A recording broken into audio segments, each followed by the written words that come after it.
this is, I've covered now the thrombotic complication, which we come across as hemostasis and thrombosis experts. And now we're going to move to the other side where we manage people who are bleeding. And Dr. Al-Mehdi, I think you probably have a lot more experience with bleeding, hopefully in a positive way with liver transplant and other conditions. So, so major hemorrhage is a problem. This is where people lose the equivalent of the total blood volume within 24 hours, or if they've lost half of their volume within much shorter time space of 3 hours, or if people are losing 150 mL per minute.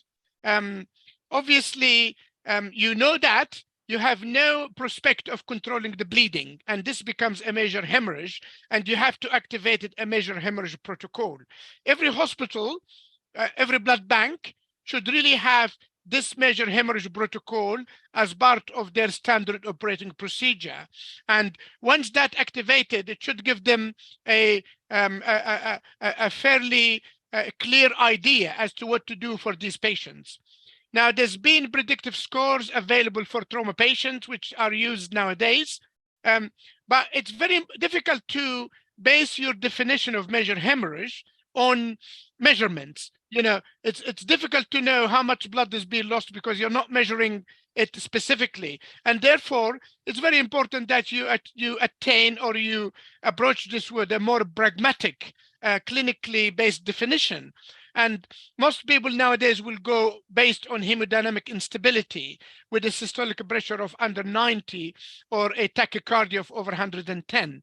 And that would be sufficient enough to activate the protocol. There are several reasons why bleeding persists. Trauma, which cannot be secured, surgical bleeding, sutural lesions. This is what we want to talk about today as part of the coagulation expertise, which is really dilutional coagulopathy and disseminated intravascular coagulation. Some of these patients may actually have bleeding disorders, but they're not to have it because they've never been challenged in the past. This is a very common scenario in people with von Willebrand's disease, people with factor 11 deficiency. They may never had any surgery in their life, but when they get exposed to trauma or have invasive procedure, they start bleeding. So this could be the first manifestation of their bleeding. So dilutional coagulopathy is very simple.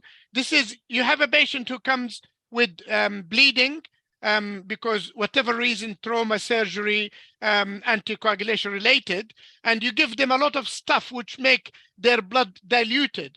And those could be crystalloids, colloids. You could give them blood products, but probably in the wrong combination.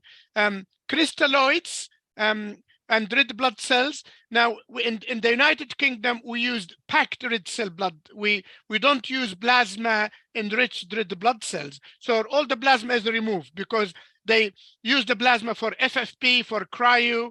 They use it for fractionation for other factors and other antibodies. Therefore, this is all red cells, and therefore, it will not contain plasma. It doesn't have platelets either because it is fractionated to produce platelets from donors.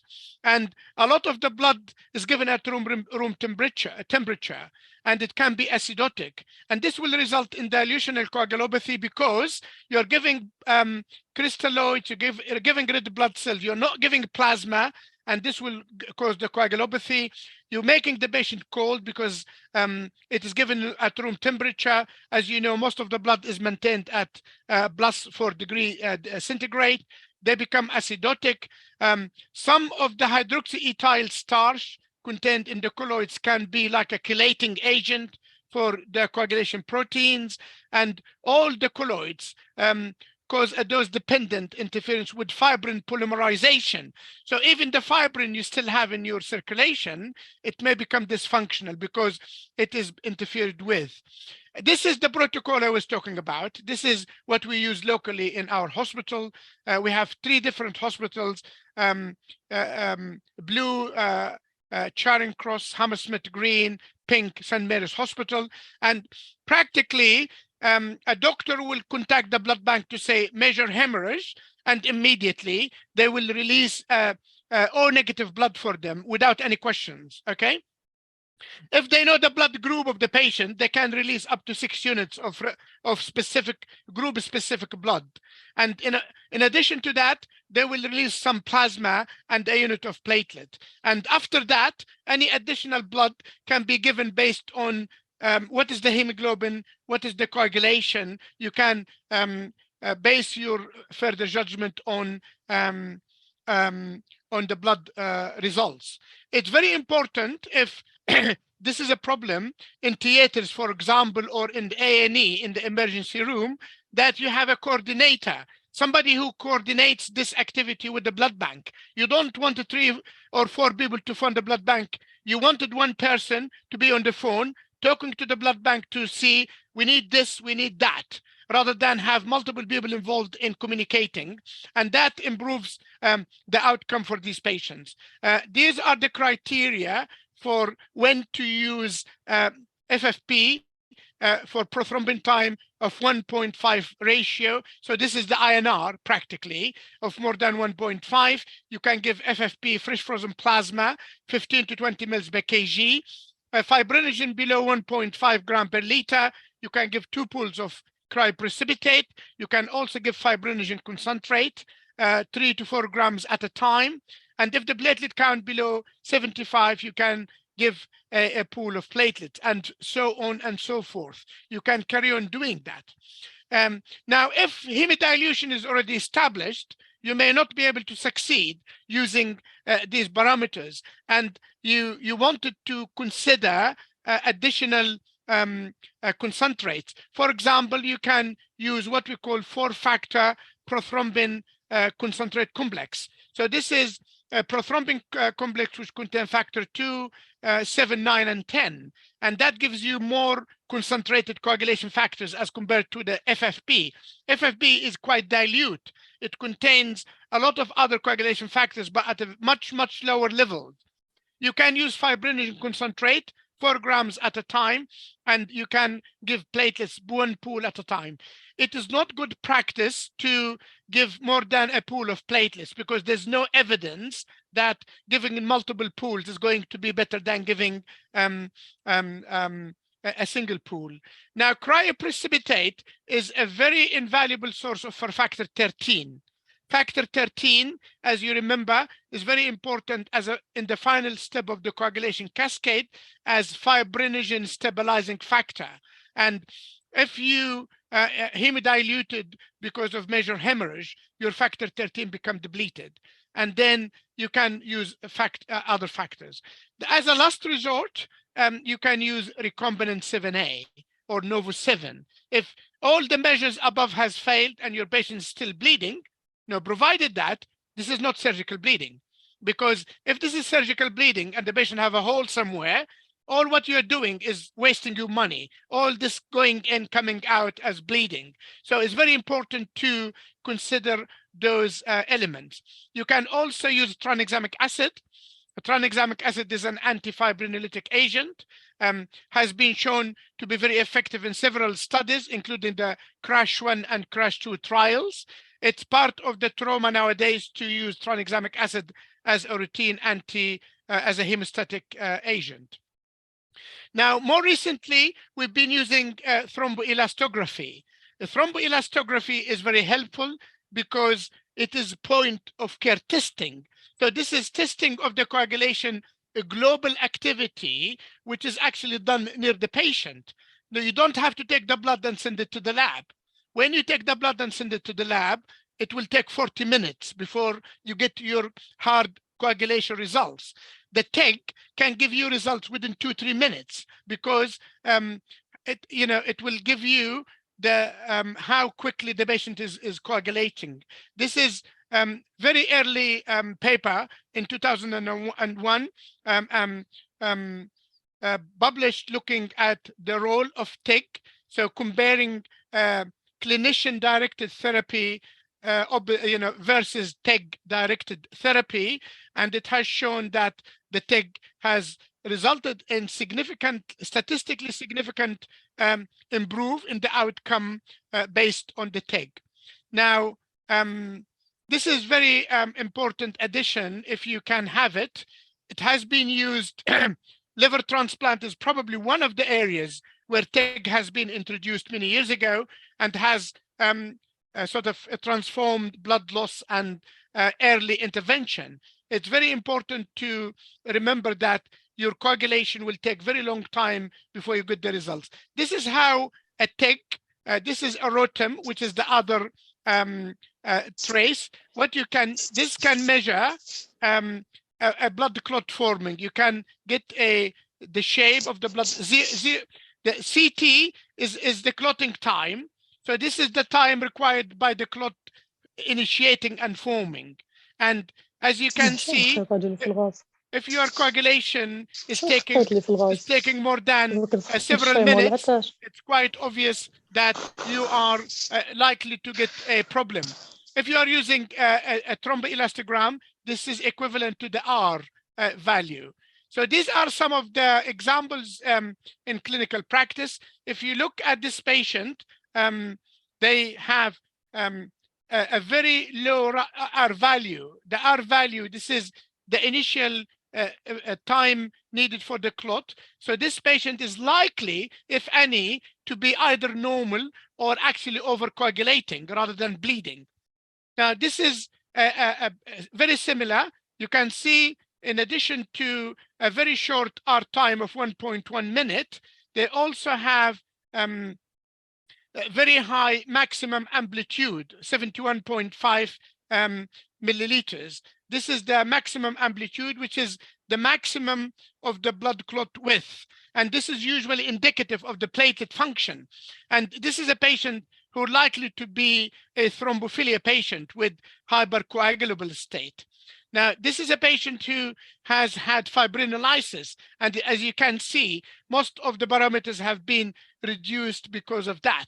So all that information you can get within a few minutes. If you have to send the sample to the lab, you will be talking about 30 minutes to 40 minutes if you're lucky. So for those who practice high risk procedures with a lot of risk of bleeding, the addition of thromboelastography has been a very important addition. This is our protocol for thromboelastography. Based on the different parameters at the top, you can interfere with, for reaction time or R time, that will give you how much FFP you need to give. It also gives you, if you still have residual heparin on board in cardiothoracic or cardiopulmonary circulation. If you had cardiopulmonary bypass surgery, you need to use protamine sulfate to reverse the effect of heparin. So this gives you a very good guide on when to interfere. For the maximum amplitude or MA, this is the platelet territory. So it'll tell you whether you need a pool or more than a pool of platelets. And then fibrinolysis, and then very important at the clot lysis side at the end there. If you look at the bottom there, it differentiates between DIC and bleeder in DIC. So it gives you an idea whether you need to give tranexamic acid to stop the bleeding or help stopping the bleeding, or you need to give heparin to prevent coagulation or thrombosis for this patient. So this is very important to consider if you can have access to a TEG or a rotum. These machines are not very expensive. They are very cost effective, and you can actually benefit from having them for major cardiac, liver transplant and other transplant surgery. Now, the other element of, so we've mentioned major hemorrhage. DIC can complicate major hemorrhage. So somebody who is bleeding and you cannot stop bleeding, they may become into disseminated intravascular coagulation. It's one of the causes. DIC, there's about 100 different causes for DIC. DIC is not a diagnosis. It's it's telling you there's something else going on. You need to identify, and you need really to look for, to get rid of in order to stop the DIC. Now, for the hematologist, this is a classical acute myeloid leukemia M3, you can see the our roads inside the with the faggots there. This is a young 31-year-old male presented with bleeding symptoms, excessive skin bruising, severe epistaxis. He was febrile on examination, fairly anemic, thrombocytopenic, high white cell count, blood film showing classical M3, and nowadays we treat M3 with ATRA, or all-trans-retinoic acid. And this is a specific treatment for this condition. This is like a designer treatment, if you like, because it tackles a specific PML-RARA, a translocation related to translocation of chromosome 15-17 in these patients. Now, this treatment has transformed the outcome of these patients because it actually reverses the coagulopathy.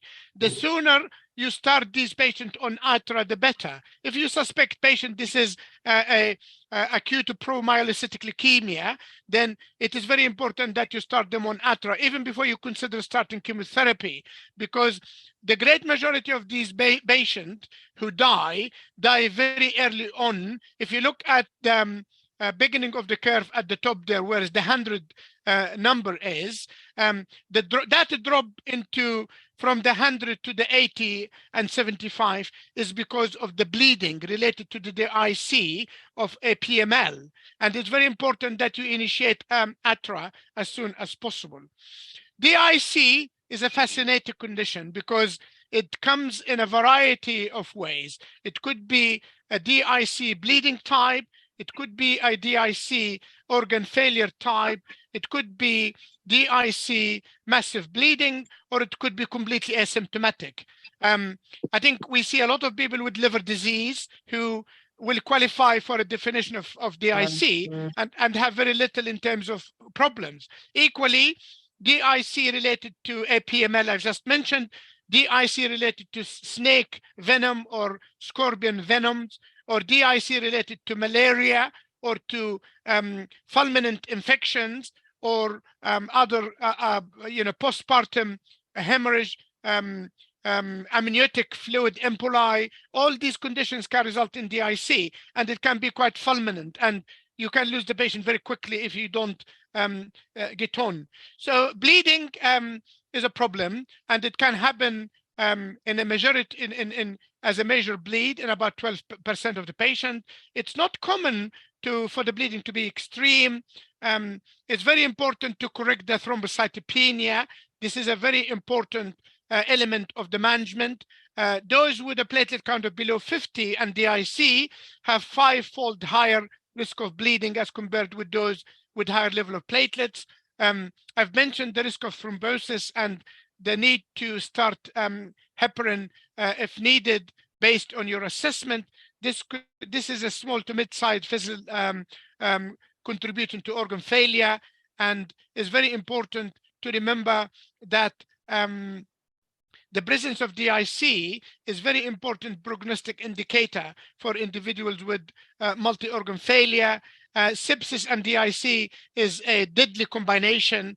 It's very important to tackle the underlying cause of DIC. In this case, sepsis, with obviously whatever antibiotics you can offer the patient, because when DIC occur in somebody with septic shock, they're twice more likely, unfortunately, to die as compared to patients with sepsis who do not have DIC. So this is prognostically a significant parameter which helps you to identify your input.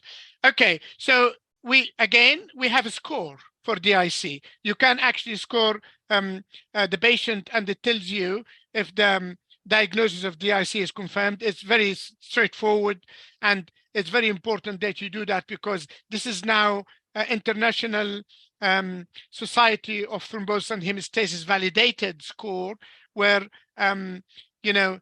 if you've got it's very sensitive and a highly specific way of identifying this, because it will help you to manage these patients appropriately. And based on the score, you can interfere. The same applies like major hemorrhage. the criteria for correcting fibrinogen, correcting prothrombin time, correcting thrombocytopenia applies here as well. You can use tranexamic acid if necessary. If you don't have major bleed and you have organ failure, consider appropriate dose of low molecular weight heparin, or even better, unfractionated heparin, because it have a shorter half-life. You can reverse due to protamine sulfate into you run into problems. So that covers DIC, major hemorrhage.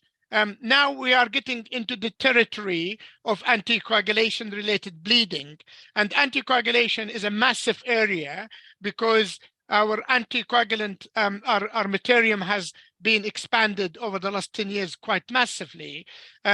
We started with warfarin about 60, 70 years ago.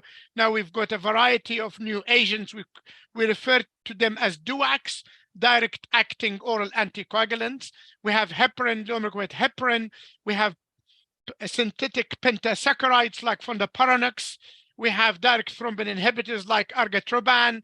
We have antiplatelet agents. Again, they are expanding in a big way. We have fibrinolytic therapy, thrombolytic therapy, TPA, and recombinant streptokinases, and so on and so forth. And you can get involved in any of these patients. Any of these patients may present to you with bleeding, and you really need to understand what agent they're on, what is the pharmacology, what is the kinetics of these agents they're on, what time the patient taking the tablets, and it's very important that you take a proper history. This is what you can offer nowadays for a patient with a venous thromboembolism. Previously, at the top, we can only offer vitamin K antagonist. This is warfarin, comedins in North America, or other forms, dindivan, or other forms in Europe. But now we've got at least 4 or 5 other agents we can offer. These factor 10 inhibitors or direct thrombin inhibitors have actually provided us with a very flexible, easy way to manage these patients out of the hospital. Whereas before, some of this initial management, it may have to be done in the hospital. All these agents we're talking about have one thing in common: they can cause bleeding. Okay, and if they come to you, you need to know which one is the patient taking and which one you can how you can reverse. These are the pathway for the coagulation. It gives you the different areas where the different agents are working. And factor 10 inhibition, you got apixaban, rivaroxaban, edoxaban, betrixaban. All these now are commercially available, and they all have different pros and cons, which you can actually use for your patient population. Dabigatran replaced zimilligatran, which was introduced by the company many years ago. Zimilligatran, you may recall, has caused a lot of concern because of abnormal liver function. Thankfully, dabigatran didn't have the same problem. However, the use of bans or apixabans, I would say, apixaban, rivaroxaban, edoxaban, betrixaban has been much more than dabigatran. One important point, when you are starting a patient on an anticoagulant, to remember 2 things: patient age and renal function. Okay, these are the 2 most important predictors of risk of bleeding for these patients.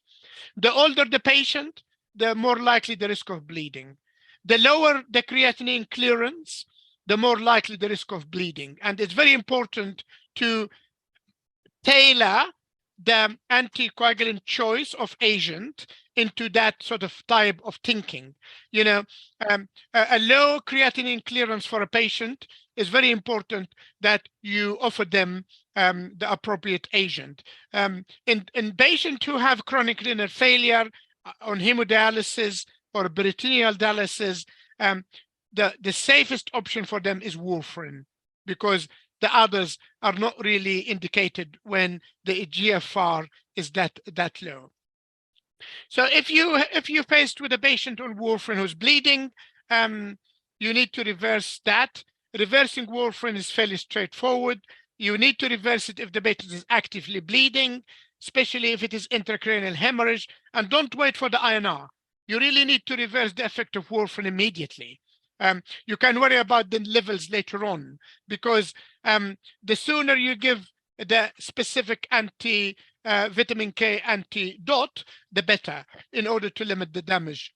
So irrespective of therapeutic or high INR, patient who actively bleeding, especially intracranial hemorrhage, please go ahead and reverse it. The other group is the patient is likely to bleed, but their INR may not be that high because they've got other risk factors, either because of surgery, trauma, or they've got other risk factors. When you reverse the warfarin, it's very important always to remember what is the patient taking warfarin for. You know, if a patient is taking anticoagulation for a metallic valve, you want to think about reversing, but not reversing for a long time. If the patient on for atrial fibrillation, you may reverse the warfarin and they may get a stroke. If the patient is on recent anticoagulation for recently diagnosed venous thromboembolism, the blood clot may extend or recur. So it's very important to balance the risk and the benefits of what you're trying to do. These are some of the risk factors for bleeding, even if the INR is not very raised. Over the age of 70, presence of uncontrolled hypertension, cerebrovascular disease, previous history of bleeding, if they had recent surgery. So all these are listed before increased risk of bleeding, and it's important to reverse the effect of warfarin. If the patient is not bleeding, well, all what you can do just to stop the warfarin, and by time the INR will come down. Only do that if the patient is not bleeding or not at a risk, medium or high risk of bleeding. You can do that quite easily, and you achieve a safe INR levels. If you cannot if you cannot do that by just stopping the warfarin, you need to give the patient a specific reversal agent. We give vitamin K. You remember, warfarin is a vitamin K antagonist. So we give vitamin K to overcome that antagonism. We advise when we reverse warfarin, we don't give very high dose of vitamin K, because the more vitamin K you give, the longer the reversal will be for. And then your patient, when you want to re-establish them on warfarin, they become resistant to the anticoagulation. If the patient is actively bleeding or life-threatening hemorrhage, you can give prothrombin complex concentrate. Present like Octaplex or Periplex, there's a variety of commercial preparations available. The dose is 15 to 50 units per kg. Depending on the INR and the risk of bleed and the type of bleeding, you can go to the top dose or lower dose depending on your risk assessment. Now, if you give vitamin K, if a patient is coming for surgery and you give vitamin K may not work that quickly. So it's very important to remember that. And you need to time your reversal for that procedure. And it can take up to 24 hours if you've given oral vitamin K for these patients. Okay, so this is just to give you a graduated dosing idea for based on the INR. Less than 5, you give the lower dose of PCC. More than 5, you give the higher dose. Remember, PCC can also cause thrombotic complication. So the balance is still very important to remember between benefits and risks. Giving PCC will give you almost immediate reversal. So you're replacing the vitamin K dependent coagulation factors, which were inhibited by warfarin. By giving the PCC, you are infusing those directly into the bloodstream, and within half an hour, you can see the INR will drop to the normal range. Now, if you give PCC and vitamin K, you will have a much more prolonged effect of maintaining the concentration of these coagulation factors. I'm sorry the arrow doesn't show on the screen, but the left-hand side curve showing the combination of PCC and vitamin K, it gives you a much longer period when the vitamin K coagulation factors are maintained at normal level. If you give one or the other on their own, it will be short-lived, especially for the BCC. Vitamin K, there's a period when it's not going to work, and then it will take off and will give you a prolonged effect. I've mentioned some resistance later on when you want to restart warfarin. This is another indication of anticoagulation reversal. Thankfully, this is a very rare condition. This is warfarin-induced skin necrosis. Happens because patient given too high dose of warfarin and their coagulation factors have been depleted too quickly, and this result into a capillary prothrombotic situation, result in skin necrosis. This is a patient who actually flown over from Cairo many years ago and needed immediate surgery for skin debridement and the subsequent skin grafting. She was extremely lucky to keep her leg. Significant part of these patients will end by leg amputation because you cannot salvage the muscles and the underlying tissues because of the necrosis. What about heparin? We've got a very good reversal agent for heparin. Protamine sulfate is a very effective antidote. You can give a dose up to 50 milligrams IV. You can achieve full reversal for unfractionated heparin, but not as effective when it comes to low molecular weight heparin. And the problem with low molecular weight heparin is this pharmacokinetics. It is, you inject low molecular weight heparin under the skin, it takes about 3 or 4 hours to peak, and then it takes about 8 hours to disappear. And because you are putting it under the skin, the skin depot will continue to release low molecular weight heparin into the circulation. And this will result in, you're not going to be able to reverse the effect with a single dose of protamine sulfate. So you may have to give more than a single dose. Now, it's very important to remember when you are giving these medications, what is the half-life of these agents? Because you don't want to give protamine sulfate in the wrong time because it doesn't help.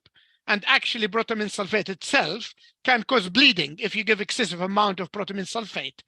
Now, it's also very important when you advise protamine sulfate to make sure that the patients have no fish allergy, because protamine is derived from salmon, and salmon is a type of fish, as you know.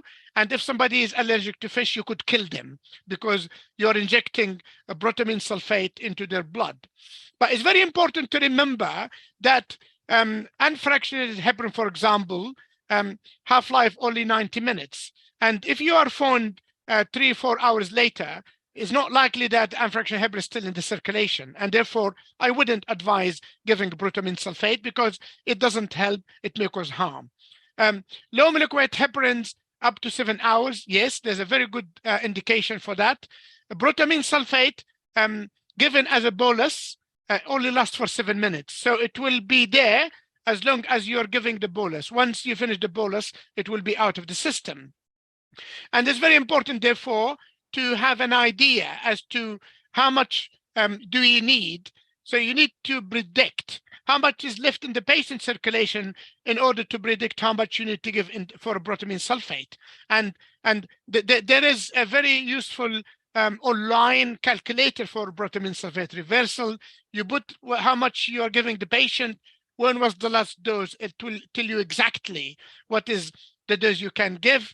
For example, for unfractionated heparin, if it was given less than half an hour ago, you give a full dose, which is 50 milligrams. If it is between half an hour to 2 hours, you give half the dose. If it is more than 2 hours ago, you give only a quarter of the dose.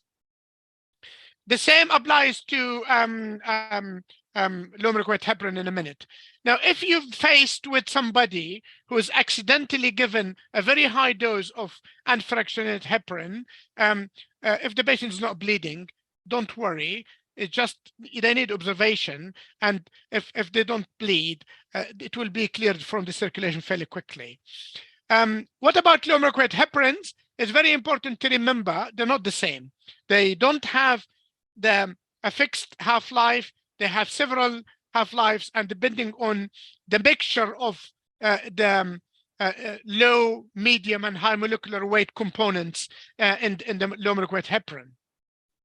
I've mentioned these problems already because the depot effect, continuous release, renal impairment, you can get retention of low molecular weight heparin, and variable reversibility with the protamine sulfate. I've mentioned the protamine sulfate reversal calculator. You can get it on Google. There are several of them. You can use them, and it will help you to actually sort of calculate the dose. I'm conscious about the time that we've passed our hour already. I'm very happy to carry on for another 10-15 minutes to finish. I think it's very important that we cover antiplatelets as a cause of bleeding. Just to give you a bit of a reminder about platelet physiology, platelets are normally are resting. Resting means that they're not doing anything practically. They get activated if the endothelial is damaged because of that damage. Once they are activated, they go through a series of change in their shape. Once their shape changes, they get exposed, different receptors on their surface gets exposed, and that exposure results in coagulation, agglutination, because the different glycoproteins have interaction with von Willebrand factor, with fibrinogen, and eventually they result in the coagulation formation. You remember this cascade as undergraduate. This is phospholipid degradation, arachidonic acid, whether you are in the vascular endothelium or in the platelet. Cyclooxygenase is a very important component of this arachidonic pathway, and this is where aspirin, for example, hit. It is a COX-1 inhibitor.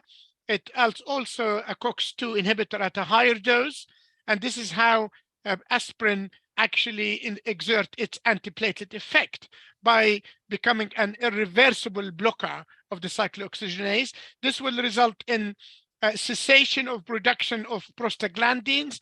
There are different types of prostaglandin, I2, E2, and F2 and D2. All these have antiplatelets effect. They are vasodilator. They inhibit gastric acid production normally. If they are absent because of aspirin, that effect is not there. Thromboxane A2 on the opposite side have the opposite effect of vasoconstriction and platelet activation. Now, platelets are more important in arterial vascular disease. This is because of the high shear flow in the arterial disease, and most of this related to the formation of atheromatous plaques and atherosclerosis. They are less critical in venous thrombosis on the second side of the slide because it's mostly a red cell blood clot, and tissue factor is more important there. Obviously, preventing platelet function is a very important part of vascular interventions nowadays. There's a lot of evidence supporting the use of antiplatelets agent in major coronary events, ischemic strokes, vascular events. All these, there's a huge amount of evidence in support of its use. This is the number of people who can be spared per 1,000 treated. And as you can see, there's a gradient increase. You need to treat more in order to stop somebody having unstable angina. You need to treat a significant number to survive survival of MI, but the evidence is pretty there. As you can see, aspirin and other antiplatelets now is a very important component of current and future clinical trials for ischemic heart disease and other vascular problems. The number of antiplatelets available for clinical practice is increasing every day. Aspirin, clopidogrel are probably the commonest two used in clinical practice. Prasugrel, ticagrelor are also quite widely used. We use abiximab in cardiac catheterization laboratories because it's given by IV. Diberidamol, phosphodiesterase inhibitor, is also commonly used for stroke patients. And more recently, there have been the PAR1 antagonist for a Buxa is also come into clinical trials. Each has been shown to be, of significant help. It's very important to remember the kinetics of these agents when you are dealing with somebody bleeding, taking them, because managing the bleeding will depend on what time did the patient took the tablet. Because for aspirin, for example, it will be cleared from the circulation very quickly. So if a patient took aspirin over an hour ago, you could actually give them tranexamic acid or maybe consider platelet transfusion. If it is clopidogrel, it will take 8 hours for the clopidogrel to be cleared from the circulation. So if you've given a platelet transfusion to somebody just taking clopidogrel, it will be just antagonized by the clopidogrel, which is still in the circulation. Clopidogrel is a pro-drug. It will be converted into an active metabolite. So it takes much longer in the body to clear as compared to aspirin. The other issue, once the platelets are inhibited by aspirin and clopidogrel, that inhibition will last for the platelet lifespan, which will be between 7 to 10 days. So you have to remember all these kinetics in order to treat these patients. This is a very important study, which was published a few years ago, looking at a time-dependent aggregation studies. This is arachidonic acid-induced aggregation with aspirin and clopidogrel, ADP with the clopidogrel, obviously. And what it showed really, which is quite important, if you stop aspirin, it takes about 24 hours for the thromboxane A2 recovery, whereas it will take up to 4 days for full recovery for the arachidonic acid induced aggregation. Actually, it takes much longer for clopidogrel, and therefore giving a pool of platelets may not be effective in these patients and is more likely to work for aspirin if you are planning to do that. Every European, American, other regions have a recommendation for how to manage bleeding.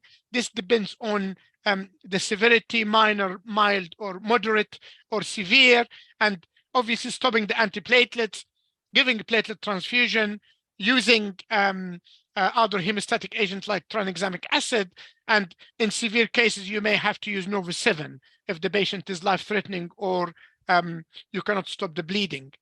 More recently, there's been data on intracranial hemorrhage after bleeding related to antiplatelets. Unfortunately, giving platelet transfusion doesn't work. So it's very important to assess the patient, consider risks and benefits from doing whatever you're doing, and making the decision based on that. The final part of my talk is related to direct oral anticoagulants, or DOACs. So as I've mentioned, we've got now quite a few of them. They are not the same. They're all same in terms of mechanism of action for the direct for the factor 10 inhibitors. They come slightly similar half-lives, but some of them given once a day, some of them given twice a day. Their bioavailability vary, their kidney function response vary, their interaction at the bottom is very important. When you are giving these agents, it's very important to remember they may interact with other medications, including cytochrome B450 inducer or inhibitors, P-glycoprotein inducers or inhibitors, and that will result either in under or over anticoagulation. So it's very important to look at that all into your assessment pre-starting these agents. We've mentioned renal function earlier on. This is the most important element to prevent bleeding in patients who have been given DOACs. And it's very important, the choice of which one at which level of renal function is critical in order to stop people bleeding. DOACs, apixaban here, as an example, have PK characteristics very similar to lumaquate heparin. So they have initial peak within 2 to 3 hours, and then tails off over a period of 8 to 12 hours. And you can actually do the peak and the troughs at a very similar time to the low molecular weight heparin as compared to the DUACs, if you need to do them. DUACs doesn't affect the coagulation screen. So if you are checking, if a patient taking a DUAC, you're checking their coagulation screen, it doesn't usually help, with a single exception, which is if a patient is on dabigatran, their thrombin time will be excessively prolonged, even if they were on a very tiny dose of dabigatran or still tiny dose of residual dabigatran in the circulation. And therefore, it gives you an idea that dabigatran is still on board. So if you're a surgeon or you're about to take a procedure, you may want to wait a little bit longer. Otherwise, prothrombin time, ABCT, fibrinogen doesn't help you to tell you if the patient is overdosed or underdosed on these agents. Now, if the patients are bleeding, you can do general measures. You support them with resuscitation. You can give blood transfusion. You can maintain their hemodynamic status. There is a specific antidote for dabigatran, idarucizumab, which can be used now in clinical practice. It's been licensed for several years now, and it has been to be very effective. Several studies have looked at the validation of its use in clinical practice, either after severe bleed or post-operative hemorrhage, and it can be used. These are the results of idarucizumab initial reverse AD trial studies. What about the other DUACs? DUACs can be, if somebody is bleeding on apixaban, rivaroxaban, or eduxaban, you can give PCC, again, prothrombin complex concentrates. Now, BCC is not a specific antidote for these agents, but it will provide a bit of hemostatic stability for the hemostasis function. It has corrected the bleeding time in rats, but there's no similar model in humans so far to look at that. But it can actually result in reduction in thrombin generation assays. Now, we have now an available reversal agent for 10A activators. Andixanet alpha is called. This has been licensed a few years ago. It's available. We use it in clinical practice. It's only licensed for people with life-threatening GI hemorrhage. It has not shown efficacy in intracranial hemorrhage. Studies are ongoing for other indications. The only indication currently in the United Kingdom is to use andixanet for GI hemorrhage, and is given as an IV infusion for rivaroxaban and apixaban, twice for rivaroxaban and once for rivaroxaban and twice for apixaban. One of the earlier problems related to use of andixanet is the risk of thrombotic complications.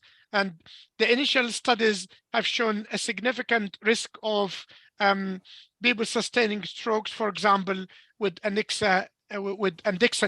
And therefore, it's very important to consider risks and benefits when you're using this patient. It is extremely expensive. It costs about $10,000 a shot. So there's another reason why its use have to be really well looked at. To finish off, thrombolysis can cause the same problems. There's always a risk of bleeding when you give thrombolysis. The biggest risk is intracranial hemorrhage in about 0.5% of those who've been given systemic thrombolysis. It can cause less significant bleed systematically. Pulmonary embolism treatment has been now focused on delivering thrombolytic agents by catheter-delivered method rather than giving systemic thrombolysis. But it's very important to remember that most of these patients given fibrinolysis, like acute coronary syndrome, they will also be on other agents like dual antiplatelets if they were if they were given primary angioplasty. So when they are bleeding, you have to consider other contributory factors, whether they are on single, dual antiplatelets, are they on DUAC or fondaparinux or heparin, and it's very important to reverse those. As long as those are taken into account, TPA and recombinant TPA have a very short half-life. It's about 6 minutes, and therefore by the time you get consulted and called and discuss the patient, the thrombolytic agent is out of the system, and there will be very little left in the circulation. However, you can limit the damage if somebody had an intracerebral hemorrhage or other bleeding manifestation by using anti-thrombolytic tranexamic acid as antifibrinolytic agent. You can use FFP, cryoprecipitate, platelet transfusion. So any supportive measure will be desirable depending on the level of intervention. Okay, hemophilia, straightforward, depending on the type of hemophilia, A or B, factor 8 or factor 9. This is the formula for correction of factor 8 and factor 9. Depending on the bleed and severity of the bleed, you have to raise your factor 8 or factor 9 to a certain level. Most laboratories will be able to measure those levels for you fairly easily. Very rarely you may get something called acquired hemophilia. This is a condition which can complicate autoimmune disease, can complicate cancer, and in about 50% of the patient is idiopathic.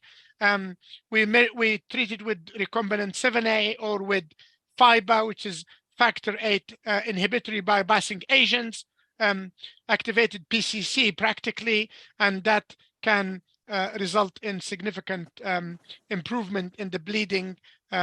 You can monitor the therapy by monitoring the factor levels, and you have to do these factor levels at specific times in order to have an accurate information on the efficacy and so on. I apologize for the length of the talk, but this is a very important subject, and I hope that I did it justice. I will stop there for any questions. شكرا دكتور، بارك الله فيك. فعلا محاضرة أولى دسمة جدا، آمل من أن يكون الأطباء استمتعوا بها، كانت رائعة للأمانة في جميع المحاور بتاعها. جزاك الله خيرا دكتور. نعود نقول أن هذه المحاضرة الأولى إن شاء الله الدكتور حيعطي كل شهر محاضرة كلها في الدومين بتاع الانترست بتاع اللي هو في الثرومبوسيس اند هيموستاسيس. شكرا دكتور مهدي للاستضافة الدائمة والدعم. شكرا دكتورة حنان اللي شرفتينا بحضورك. إذا كان الدكتور عبالرزاق، هل ممكن نعطي 10 دقائق أسئلة من وقتك؟ أكيد طبعا. أوكي خلاص، عندنا 10 أسئلة. أي حد يحب يسأل مباشرة الدكتور تفضلوا. دكتور عبالرزاق، مرحبا مهدي. بارك الله فيك. طبعا محاضرة قيمة، الواحد يعني زي ما قالت الدكتورة عائشة، ومعلومات كثيرة جدا، يعني حتى اللي هم مش متخصصين زي حالاتي. I came out of the lecture with really more knowledge. يعني I would not say I grasp everything. It's difficult for me. ولكن الحقيقة معلومات جيدة وحلوة. أنا عندي سؤال بسيط. بالنسبة للريفرسل of heparin، احنا we use typically، يعني I used it in my experience and most of my colleagues in the transplant, we use 1 ml for every 1,000 heparin units. I'm talking of course of the regular heparin. I'm not talking about the low molecular weight. Unfractionated. Yeah, unfractionated, correct. And we had really good results, because we for the liver in particular and for the living donor kidneys, we give heparin, and when we, especially for the donors, and we have been reversing it with just ml for every 1,000. We without using the calculator, we had good results with that. But the question I have for you is the reversal for patients who have not necessarily bleeding. For example, they need to go emergency surgery, and they are on heparin. They are on Coumadin. I'm sorry. They are on warfarin. Such patients, you have mentioned few things, but you did not mention the fresh frozen plasma. Is it really not used anymore because of possible viral infection or not? For us, especially if the surgery that is needed for somebody who has a mechanical valve, we feel that reversing it with a fresh frozen plasma is temporary. So you can do the surgery, and then 12 hours later, you basically you stop the fresh frozen plasma, and things will go back to normal easier than if you give vitamin K. If you give vitamin K, it's going to take longer to really anticoagulate them again. What's your comment about that, using fresh frozen plasma? So we don't use fresh frozen plasma any longer because we use PCC. PCC, correct, which is the prothrombin concentrate complex. Yeah. So it has the vitamin K dependent factors 279 and 10. So all those, most of the PCCs are 4-factor concentrate, which will just replace whatever warfarin has inhibited.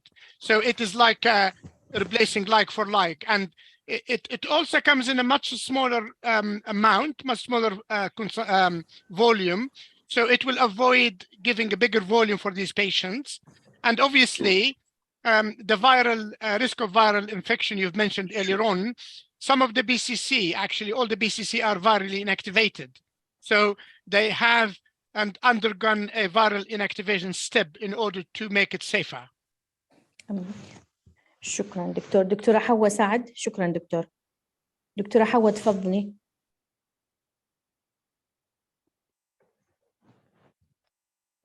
دكتورة حواء، هي دكتورة سألة سؤال تقريبا. دكتورة حواء لو سمحتي تفضلي. She needs to unmute. الدكتور مهدي ممكن تساعدها في unmute her. I will try. حاضر. دكتورة حواء. Till we got the question of دكتورة حواء. Okay. Okay. دكتورة حنان كان عندها question. السلام عليكم. بعد الدكتورة حواء إن شاء الله. السلام عليكم. وعليكم السلام. السلام عليكم. عندي سؤال بس. تفضلي يا دكتورة تفضلي.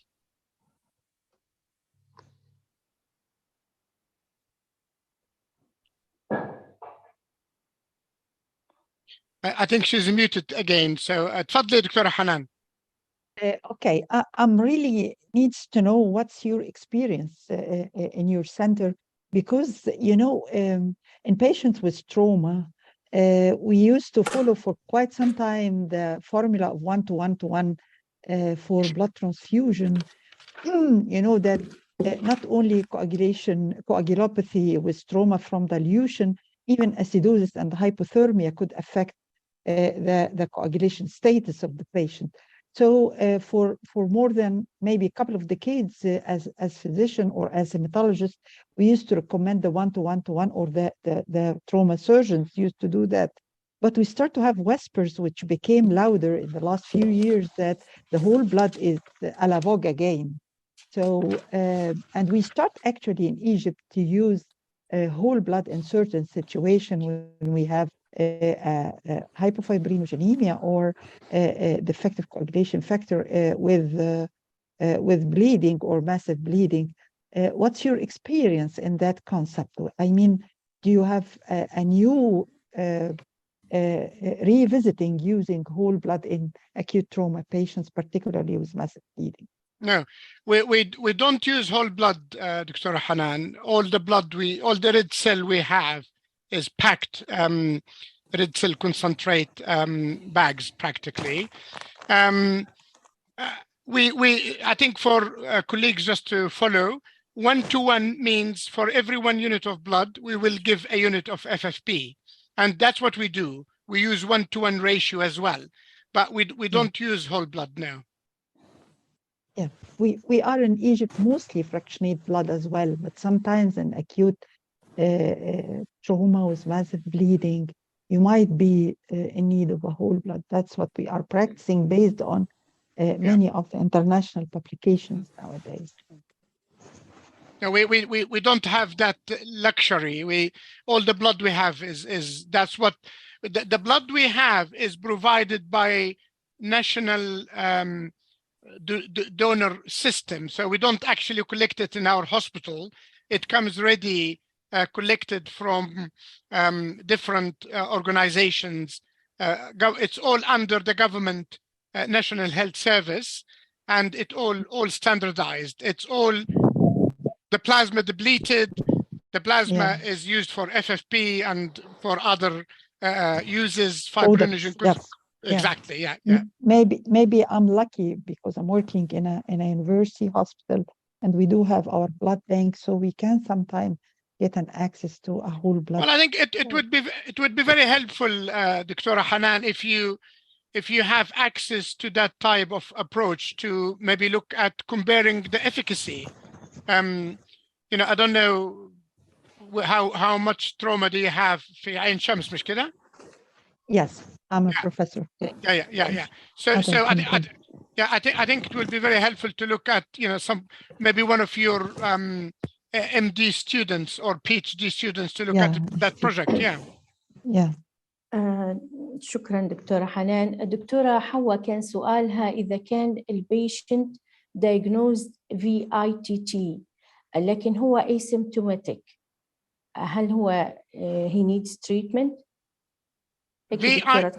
VITT yes. I think the short answer is yes, but it's quite unusual for patient with VITT to be symptomatic because most of them will present with catastrophic problems, including, cerebral venous sinus thrombosis, portal vein thrombosis, or subarachnoid hemorrhage. So, but that problem is very common in heparin-induced thrombocytopenia. It's very common to get people with HIT positive antibody test, and their platelets may be slightly low, and they have no evidence of thrombosis. Even those we would recommend treatment because, as I show in my slide, over 30-day period, nearly 50% of them will end by having a coagulation complication like arterial or venous thrombosis. السلام عليكم. تفضلي دكتورة. السلام عليكم دكتور عبالرزاق. شكرا جزيلا. أهلا دكتورة، تفضل. بارك الله فيك وفي علمك. عندي سؤال دكتور نفسه، هي حالة الفاكسين induced thrombocytopenia. لو جت هي المشكلة الحالية اللي تواجهنا احنا ككلينيك أو حتى في اللاب، يعني الكونفرماتوري لابراتوري غير موجود. يعني لو فكرت في الحالة هذه واحدة من الديفرنشال دياجنوسيس حتكون TTP، فسواء كان آدمز 13 أو كان الأنتي بودي فور فاكسين انديوست ثرومبوسايتوبينيا غير موجود عندنا. فهل كلينيكالي أو لابراتوري العاديات زي الرينال فانكشن أو إنه هو مثلا السيمتوماتيك النيورولوجيكال، هل نقدر نعتمد عليهم كمانجمنت، وخاصة إن هم اثنين completely different؟ Well, TTP the TTP is not a problem because the blood film is characteristic. You'll see red cell fragments. يعني نقدر نعتمد على البريفرال بلد والأذر، يعني نقدر نعتمد عليهم ونعطي عليهم advancement. Yeah, I think the VITT, you may get sort of the occasional red cell fragments, but it's not going to be as sort of pronounced as in TTP.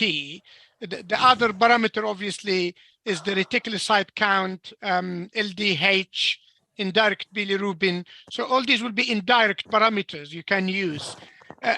I think for VITT, if you have a patient who comes to you, they had AstraZeneca more than 4 days ago, they come with headaches, severe headaches with other problems, I wouldn't worry about finding the HITT antiplatelet function for antibody. I will treat them as such because you may have 12 to 24 hours to rescue them. after that they will die because it's extremely dangerous condition. And even if you treat them, if you need, you know, if, just to follow your logic about TTP, you're doing plasma exchange, it will be very similar management anyway. So even if you got the diagnosis wrong, you still probably saved some time, and then you can change your management. That's not a problem. We have the luxury of doing these blood tests in London and in other major sort of centers, but in other places where you can't, you just, if you have a high clinical suspicion, you act on it, you treat until proven otherwise, and then you can sort of adjust your management accordingly.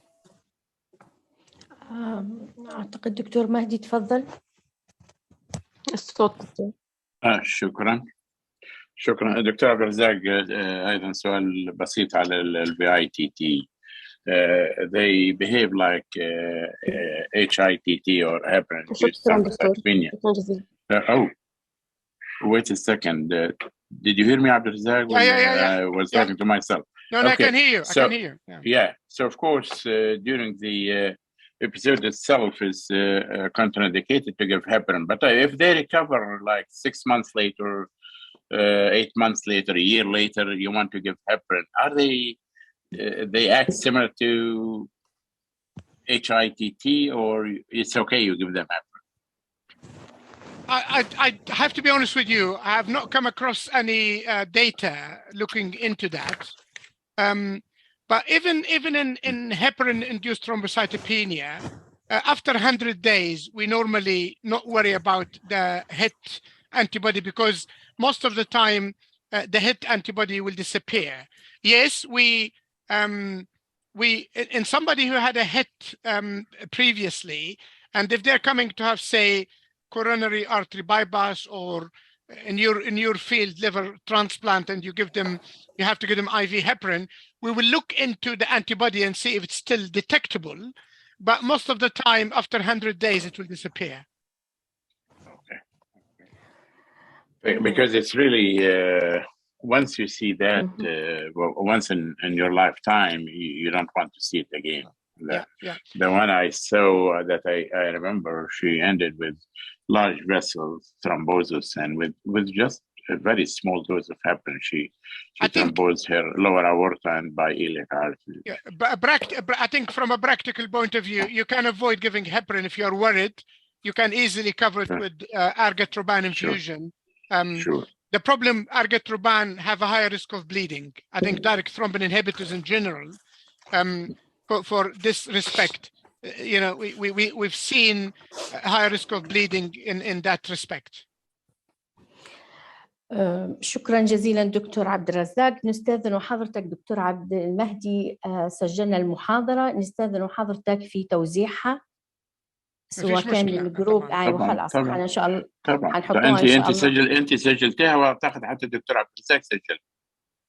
ان شاء الله حتكون لا انا ما سجلتش، هو انت حضرتك حتسجل ان شاء الله. خلاص انا اعطيك حتى انا ما سجلتهاش. لا ايه امال يعطيني لان كنت both of you are co-hosts، يعطي فيه الامبريشن انكم انتم سجلتوا المحاضره.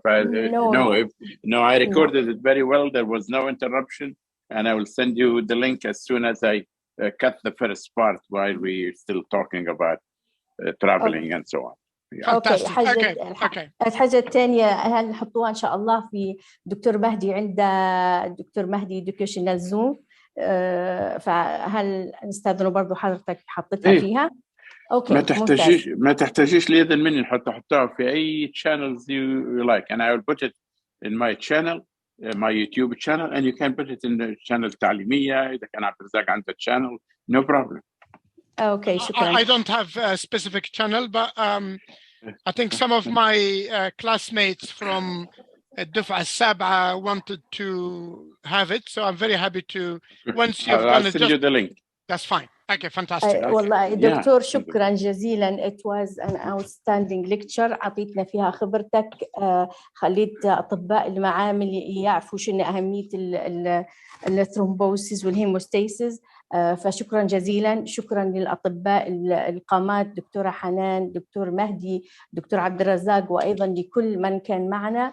وإن شاء الله الشهر الجاي بإذن الله حتكون في محاضرة، وحنحاولوا إنها تكون برضو العنوان بتاعها معروف، وحينعطى إن شاء الله قبلها بفترة باش يكون في حتى استعداد لها. شكرا جزيلا، بارك الله فيكم، كل التقدير لكم. مع السلامة. مع السلامة. شكرا. Okay, let me stop recording so that way. Okay, good. Stop.